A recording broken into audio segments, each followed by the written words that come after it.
Students, welcome to my YouTube family. देखो, आज हम करने वाले हैं क्लास 12 का चैप्टर 9 जो क्या है कोऑर्डिनेशन कंपाउंड्स, उसका एक्सरसाइज का क्वेश्चन नंबर 9.8।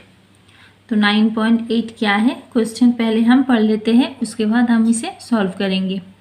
तो देखो क्या दिया हुआ है, list various types of isomerism possible for coordination compounds giving an example of each.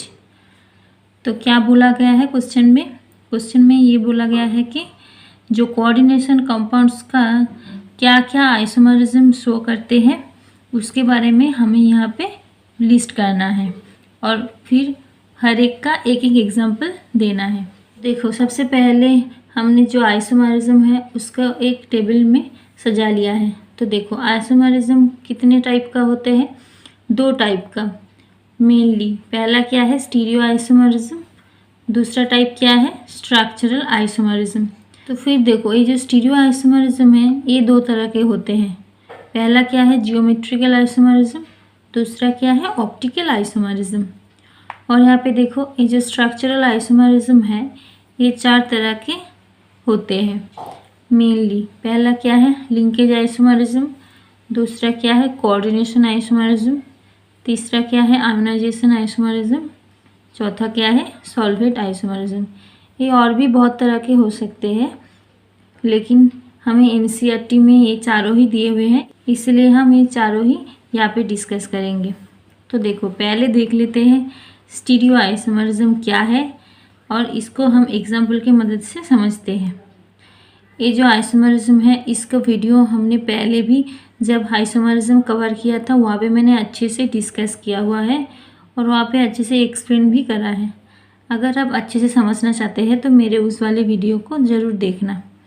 तो यहाँ पे देखो स्टीरियो आइसोमरिज्म क्या है, when two compound contain the same ligands coordinated to the same central metal ion but the arrangement of ligand in space is different, then the compounds are said to be stereoisomers and the phenomenon is known as stereoisomerism। तो देखो, stereoisomerism हमें किस तरह का compound में देखने को मिलेगा, जिस कंपाउंड के अंदर लिगेंड सेम होगा एंड उसका जो सेंट्रल मेटल आयन है वो भी सेम होगा, लेकिन जो लिगेंड का अरेंजमेंट होगा वो अलग होगा। उसी तरह का कंपाउंड को हम क्या कहते हैं स्टीरियो आइसोमर्स एंड ये फिनोमेना को क्या कहते हैं स्टीरियो आइसोमरिज्म। अब देखो, हमने पहले ही कहा था स्टीरियो आइसोमरिज्म दो तरह के होते हैं। फर्स्ट क्या होते हैं जियोमेट्रिकल आइसोमरिज्म, सेकंड क्या है ऑप्टिकल और मिरर इमेज आइसोमरिज्म। ये जो जियोमेट्रिकल आइसोमरिज्म होते हैं इसको और एक भी नाम है सिस ट्रांस आइसोमरिज्म। तो जब हम यहाँ पे देखेंगे तो आपको अच्छे से समझ में आ जाएगा कि क्यों इसको सिस ट्रांस आइसोमरिज्म कहते हैं और इसको क्यों मिरर इमेज आइसोमरिज्म कहते हैं। तो चलो देख लेते हैं पहला वाला geometrical isomerism.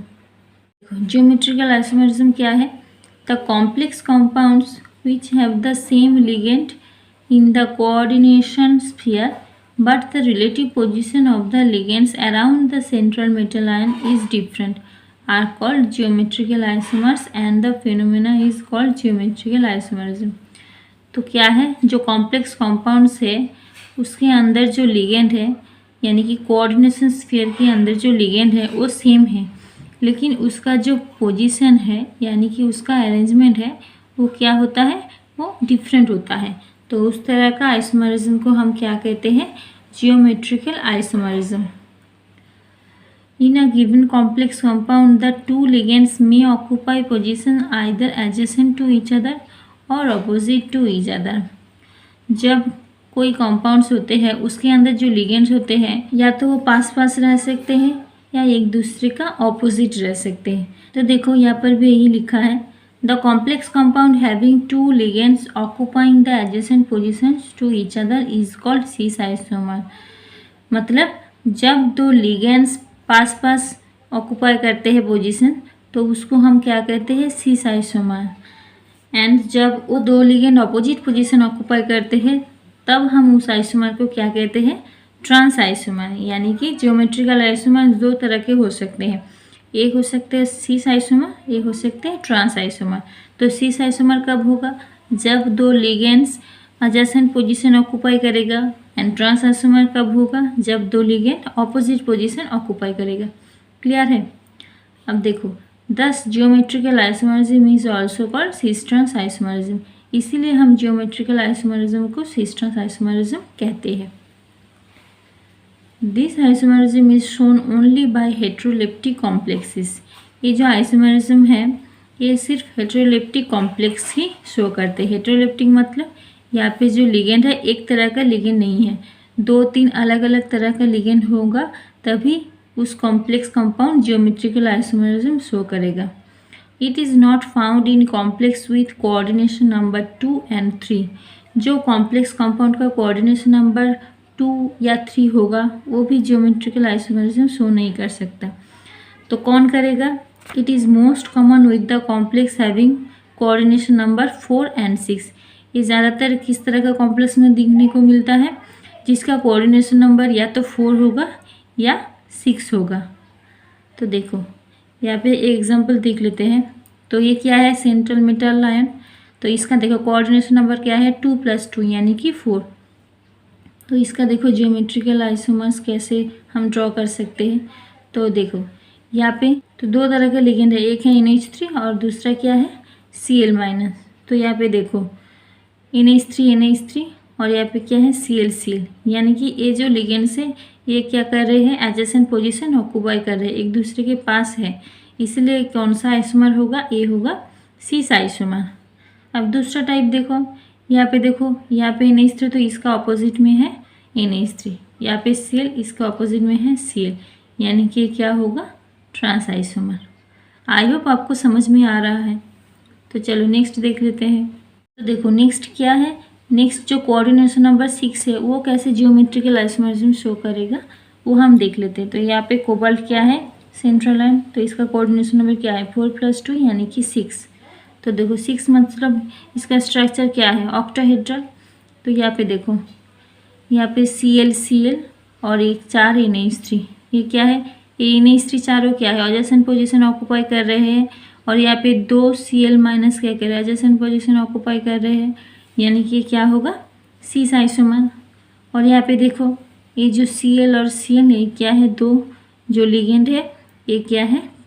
Opposite position occupy कर रहे हैं, इसका मतलब ये क्या होगा? Trans isomer. तो चलो आप नेक्स्ट देख लेते हैं ऑप्टिकल आइसोमरिज्म।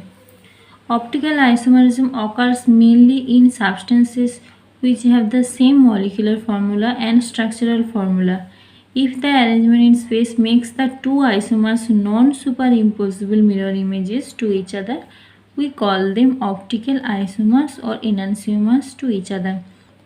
इसका मतलब यहाँ पर भी उसी तरह का कंपाउंड ऑप्टिकल आइसोमरिज्म शो करता है जिसके पास सेम स्ट्रक्चरल फार्मूला होता है एंड मॉलिक्यूलर फार्मूला होता है, लेकिन उसका जो लिगेंड्स का अरेंजमेंट होता है वो अलग होता है। वो कैसे अलग होगा? जब वो आइसोमर्स, दोनों आइसोमर्स क्या होगा? Non super imposable mirror image. देखो ये super imposable mirror image and non super imposable mirror image क्या है? ये मैंने पहले जब ऑप्टिकल आइसोमरिज्म डिस्कस किया था उस वाले वीडियो में मैंने अच्छे से समझाया था। तो अगर आपको नहीं पता है तो आप मेरे उस वाले वीडियो को देख लेना, फिर आप ये आके देखना, तो आपको अच्छे से समझ में आ जाएगा कि क्या है नॉन सुपर इम्पोजिबल। तो जो non super imposable mirror image होते हैं उसी को हम क्या कहते हैं? एनांसियोमर्स, और क्या कहते हैं? Optical isomers to each other. These optical isomers are also called optically active compounds। ये जो ऑप्टिकल आइसोमर्स होगा जिसका क्या होगा? Non super imposable mirror image होगा, तो वो क्या होगा? हम उसे क्या कहते हैं? ऑप्टिकली एक्टिव कंपाउंड्स कहते हैं। Those isomers which are superimposable mirror image to each other are called optically inactive compounds। जो आइसोमर्स क्या होगा? सुपर इम्पोजिबल होगा, तो उसको हम क्या कहेंगे? Optically inactive compounds. अब देखो optical isomers have two forms. जो ऑप्टिकली एक्टिव आइसोमर्स हमें मिलेगा तो उसका दो फॉर्म होते हैं। पहला क्या है? डेक्स्ट्रो रोटेटरी, जिसको हम डी से डिनोट करते हैं, एंड लेबोरेटरी जिसको शॉर्ट फॉर्म क्या है, एल, स्मॉल ए।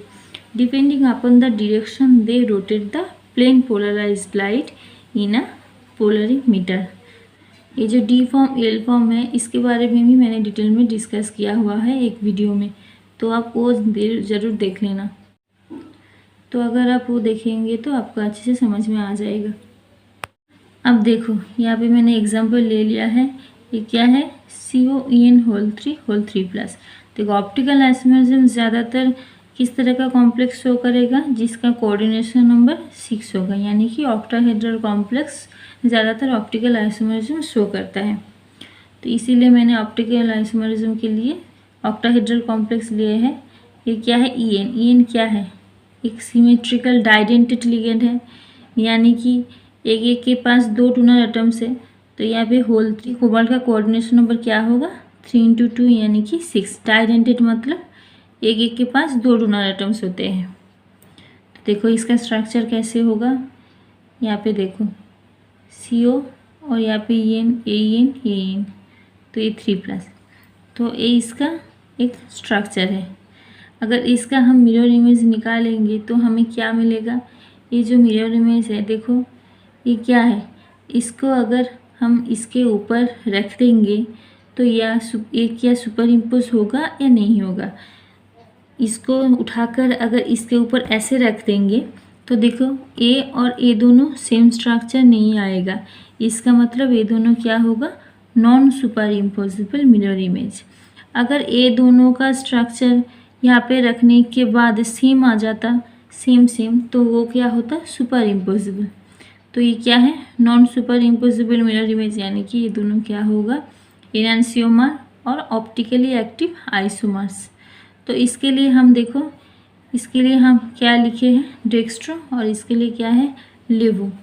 तो जब एक आइसोमर्स डेक्स्ट्रो होगा तो उसका मिरर इमेज हमेशा ही लेवो होगा। अगर ए लेवो होता तो ये क्या होता, डेक्स्ट्रो। तो ये दोनों हमेशा ही ऑपोजिट होगा। तो ये जो डेक्स्ट्रो और लेवो है ये हमें स्ट्रक्चर देख के नहीं पता चलता, ये एक्सपेरिमेंटल वैल्यू है, ये दिए हुए होते हैं। देखो नेक्स्ट और एक एग्जांपल देख लेते हैं। देखो trans COCl2 EN whole 2 plus. देखो ये क्या है, 2 और यहाँ पे क्या है, 2 × 2 यानी कि 4। तो कोबाल्ट का कोऑर्डिनेशन नंबर क्या होगा, 6। तो यहाँ पे कोबाल्ट का कोऑर्डिनेशन नंबर 6 है। तो इसका स्ट्रक्चर क्या होगा, तो यहाँ पे देखो ट्रांस है, ट्रांस मतलब ये जो 2 क्लोराइड है ये क्या होगा, ऑपोजिट पोजीशन ऑक्यूपाई करेगा, यानी कि ये होगा इसका स्ट्रक्चर। तो देखो इसका अगर हम मिरर इमेज निकालेंगे तो हमें क्या होगा, ऐसे स्ट्रक्चर मिलेगा। तो ये दोनों क्या, देखो इसको अगर हम उठा के इसके ऊपर बिठा देंगे, रख देंगे, तो देखो ये दोनों एक दूसरे का सेम स्ट्रक्चर बन जाएगा, यानी कि ये दोनों क्या हो जाएगा, सुपर इम्पोजिबल मिरर इमेज। तो यानी कि ये क्या है, optically inactive compound. I hope आपको थोड़ा सा समझ में आ रहा है। तो चलो नेक्स्ट देख लेते हैं। नेक्स्ट टाइप क्या है, हम अब तक क्या पढ़ रहे थे, स्टीरियो आइसोमरिज्म। अब हम देखेंगे स्ट्रक्चरल आइसोमरिज्म। तो स्ट्रक्चरल आइसोमरिज्म क्या है, structural isomerism arises due to the difference in the structure of complex compound. ये क्या है, जो कॉम्प्लेक्स कंपाउंड का स्ट्रक्चर वो अलग होगा तो हम वहाँ से स्ट्रक्चरल आइसोमरिज्म देखने को मिलेगा। This isomers is of the following types. ये कितने टाइप्स के होते हैं मैंने पहले भी कहा था, ये बहुत तरह के होते हैं, लेकिन आपकी NCERT बुक में ये चारों ही दिए हुए हैं, इसीलिए हम ये चारों ही डिस्कस करेंगे। तो पहले वाला देखो क्या दिया हुआ है, लिंकेज आइसोमरिज्म। तो क्या है ये लिंकेज आइसोमरिज्म, देखो different modes of coordination of ambidentate ligands to the central metal ion produce linkage isomers. जो सेंट्रल मेटल आयन के साथ जब एम्बीडेंटेड लिगेंड्स जुड़ते हैं, जो एम्बीडेंटेड लिगेंड्स होते हैं क्या होते हैं, इसके पास 2 डोनर एटम्स होते हैं, एक बार में एक ही डोनर एटम्स को देकर एक सेंट्रल मेटल आयन के साथ जुड़ते हैं। तो ये जो जब जुड़ेंगे तो इसका जो मोड ऑफ कोऑर्डिनेशन मतलब किस एटम्स के थ्रू ये सेंट्रल मेटल आयन के साथ जुड़ते हैं, उसी के लेकर हमें क्या मिलेगा, लिंकेज आइसोमर्स। तो एग्जाम्पल अगर आप देख लेंगे तो आपको अच्छे से समझ में आ जाएगा। तो देखो, उसी को लिंकेज आइसोमर्स कहते हैं and the phenomenon is known as linkage isomers. तो एग्जाम्पल देख लो, ये क्या है CONH3 5NO2 और बाहर क्या है Cl2। यहाँ पे देखो CONH3 5 ONO और बाहर Cl2। तो ये देखो यहाँ पे जो NO2 है और यहाँ पे क्या है ONO, तो इसको अगर हम आयोनाइज करेंगे तो हमें क्या मिलेगा CONH3 5NO2 2 प्लस और यहाँ पे भी ONO यहाँ पे हो जाएगा और होल 2 प्लस। तो यहाँ पे देखो डिफरेंस क्या है, देखो दोनों ही क्या है NO2, लेकिन मैंने यहाँ पे लिखा है NO2 और यहाँ पे लिखा है ONO। देखो ये क्या कर रहा है, नाइट्रोजन के थ्रू इधर जुड़ रहा है और यहाँ पे देखो ऑक्सीजन के थ्रू कोबाल्ट के साथ जुड़ रहा है इस लिगेंड। तो ये क्या है नाइट्रो कॉम्प्लेक्स और ये इसे हम क्या कहेंगे नाइट्रिटो कॉम्प्लेक्स। तो यहाँ पे देखो स्ट्रक्चर देख लो CONH3NH3NH3NH3NH3 5NH3 और यहाँ पे देखो एक NO2, यहाँ पे देखो N के साथ बॉन्ड बना रहा है और यहाँ पे देखो ऑक्सीजन के साथ बॉन्ड बना रहा है। तो दोनों ही लिगेंड सेम है, तो इस तरह के लिगेंड को हम क्या कहते हैं एम्बिडेंटेड लिगेंड्स। इसके दोनों ही लिगेंड सेम है, दोनों ही सेम सेंट्रल मेटल आयन के साथ जुड़ रहे हैं, लेकिन इसका जो मोड्स ऑफ कोऑर्डिनेशन मतलब ये जिस एटम्स के थ्रू जुड़ रहे हैं वो अलग होता है। तो इस तरह का आइसोमर्स को हम क्या कहते हैं लिंकेज आइसोमर्स। अब देखो दूसरा क्या है coordination isomerism. Coordination, this type of isomerism is shown by those complex compound which are composed of complex cation and complex anion। ये उसी तरह का कॉम्प्लेक्स कंपाउंड शो करता है इस तरह का आइसोमरिज्म जिसके पास क्या होगा एक कॉम्प्लेक्स कैटन होगा और क्या होगा कॉम्प्लेक्स एनायन होगा, मतलब एक पॉजिटिव पार्ट होगा और एक क्या होगा नेगेटिव पार्ट। तो देखो this isomerism arises from the interchange of ligands between cationic and anionic entities of different metal ions present in that complex. तो यहाँ पे आइसोमरिज्म कैसे अराइज होगा, जो पॉजिटिव पार्ट है और जो नेगेटिव पार्ट है इन दोनों के बीच क्या होगा लिगेंड्स का इंटरचेंज होगा, तभी हम कोऑर्डिनेशन आइसोमरिज्म देखते हैं। तो देखो यहाँ पे एग्जांपल देख लो, तो यहाँ पर देखो CONH3 और यहाँ पे क्या है CrCN6, ये कैटायनिक पार्ट है और ये एनायनिक पार्ट है। तो यहाँ पे NH3 मॉलिक्यूल्स किसके साथ जुड़े हुए हैं कोबाल्ट के साथ, और यहाँ पे देखो CN- किसके साथ जुड़े हुए हैं क्रोमियम के साथ Cr के साथ। और इस कॉम्प्लेक्स को देखो COCN6, यहाँ पे क्या हो रहा है ये जो साइनाइड आयन है क्या कर रहा है कोबाल्ट के साथ जुड़ गए हैं और यहाँ पे देखो NH3 मॉलिक्यूल क्रोमियम के साथ जुड़ रहे हैं, मतलब लिगेंड्स क्या हो रहा है इंटरचेंज हो रहा है एक दूसरे के साथ। तो इस तरह का आइसोमर्स को हम क्या कहेंगे कोऑर्डिनेशन आइसोमर्स। ठीक है, अब नेक्स्ट देखो, नेक्स्ट क्या है आयोनाइजेशन आइसोमरिज्म। तो ये क्या है compounds having the same molecular formula but dissociate in solution to produce different ions are called ionization isomers and the phenomena is known as ionization isomerism। जो compounds है उसका molecular formula सेम होते हैं, लेकिन जो complex compound जब solution में dissociate करते हैं तो हमें क्या मिलेगा डिफरेंट आयंस मिलेगा। तो उसी को हम क्या कहेंगे आयोनाइजेशन आइसोमर्स एंड इस फिनोमेना को हम क्या कहेंगे आयोनाइजेशन आइसोमरिज्म। तो देखो this form of isomerism arises when the counter ion in a complex salt is itself a potential ligand and can displace a ligand which can then become the counter ion. ये जो मैंने यहाँ पे लिखा है ये आपको एग्जाम्पल की मदद से समझा देती हूँ। देखो यहाँ पे क्या है CONH3 5 Br और ये क्या है SO4। इसको अगर हम डिसोसिएट करते हैं तो हमें क्या मिल रहा है CONH3 5 Br 2 प्लस SO4 2-। तो यहाँ पर देखो ये क्या है काउंटर आयन। अब इस वाले कॉम्प्लेक्स में देखो यहाँ पे जो काउंटर आयन था यहाँ पे क्या बन गया पोटेंशियल लिगेंड, यानी कि ये कोऑर्डिनेशन स्फीयर के अंदर चला गया। तो यहाँ पे देखो CONH3 5 SO4 बाहर क्या है Br। तो Br यहाँ पे क्या था पोटेंशियल लिगेंड और यहाँ पे क्या बन गया counter ion.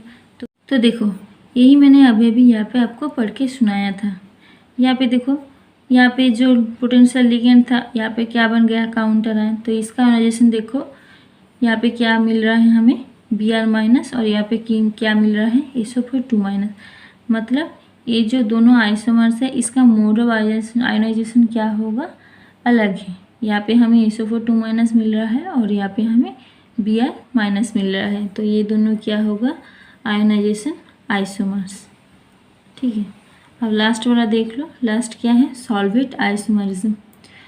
This form of isomerism is known as hydrate isomerism where water is involve as a solvent. देखो नाम ही लिखा है सॉल्वेंट, यानी कि ये यहाँ पे कोई सॉल्वेंट ज़रूर होगा। तो देखो जब वाटर एज ए सॉल्वेंट होगा तो हम उसे क्या कहेंगे, हाइड्रेट आइसोमरिज्म।